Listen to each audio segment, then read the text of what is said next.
Notation such as this means either the antiderivative of velocity with respect to time or the integral of velocity with respect to time. So those are basically synonyms. A lot of times we use the word integral because it's shorter.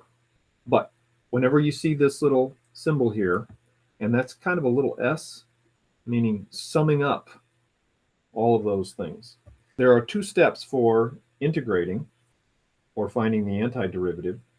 When we differentiate, we bring the power down and reduce it. Well, when we integrate, we need to raise the power up by 1 and then divide our variable by the new power that we've raised it to. So we'll show you that here later on in this video. So here's an integral here, and each of these things have names.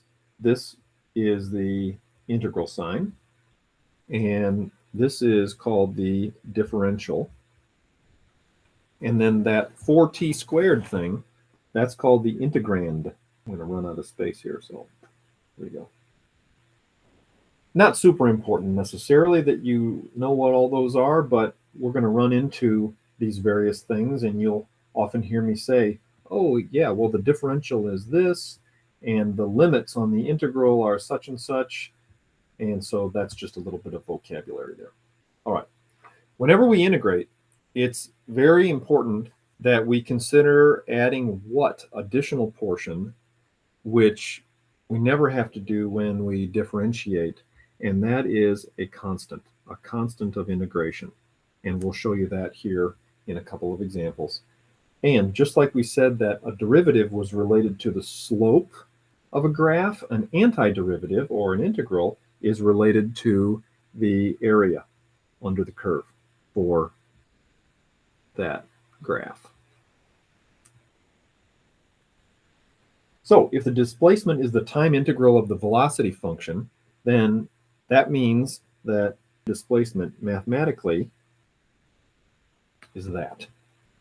So just like we said, hey, if you have a position time function, if you differentiate it, you'll get the velocity time function. Similarly, if you have a velocity time function and you integrate it, you'll get the change in position. And the equation that goes down here says that if you integrate the acceleration time function with respect to time, you will get the change in velocity. So these two boxed in equations are just two equations that we saw in an earlier video basically run backwards.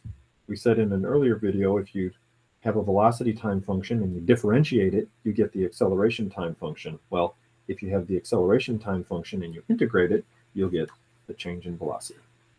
We're going to integrate each of these. What were the steps? Raise up the power by 1 and then divide by that new power. So we're going to raise the power up by 1, t to the third. Then we're going to divide by 3. Well, there's already a 3 there, so that just cancels. And then whenever we have an indefinite integral, which we're going to talk more about in a later video, we need to put a constant of integration. We know it's an indefinite integral when there are no limits of integration right there and right there. Again, we'll talk about that later. So let's try the next one. We're going to integrate each of these terms individually, and then we're done. So we're going to raise the power up to t to the 6th, and then we're going to divide by the new power. So that'll be 2/6, which I can reduce to 1/3. 1/3 t to the 6th minus, this needs to go t cubed. We raise it up to a higher power, and then we divide by that new power. So that looks like 7/3 to me. And since it's an indefinite integral, we put plus c. When we're integrating polynomials, I like to say we power up. Power up. So let's try this next one. Raise that to the next higher power. So that's 5. Then divide by that new power. So 10 divided by 5 is 2. Raise this one up to the next higher power, which is t cubed, and divide by the new power. So that's going to be 2/3 out here in front. When we integrate that, it's right now it's t to the 0, right? 3/4, there's no t connected to it. So it's really t to the 0. So you raise that up to t to the 1st, then you divide by 1. Oh, That's it. Plus a constant of integration. One more, and then we're done. Raise this up to the next higher power, divide by that new power. Next term. Raise that up to the next higher power, divide by that higher power. Whenever you have a constant, just put the variable in front of it. Basically, this 2 right here, it's really 2 times t to the 0, all right? Because anything to the 0 is just 1. So you're really raising that to a higher power. So it's going to be t to the first, which I'm not going to write the superscript 1, divided by 1. So as we said, whenever you have a constant that you're integrating with respect to, you just put the variable next to it, and boom, you're done. And anytime you have an indefinite integral, make sure you put a constant of integration. That's how you integrate polynomials.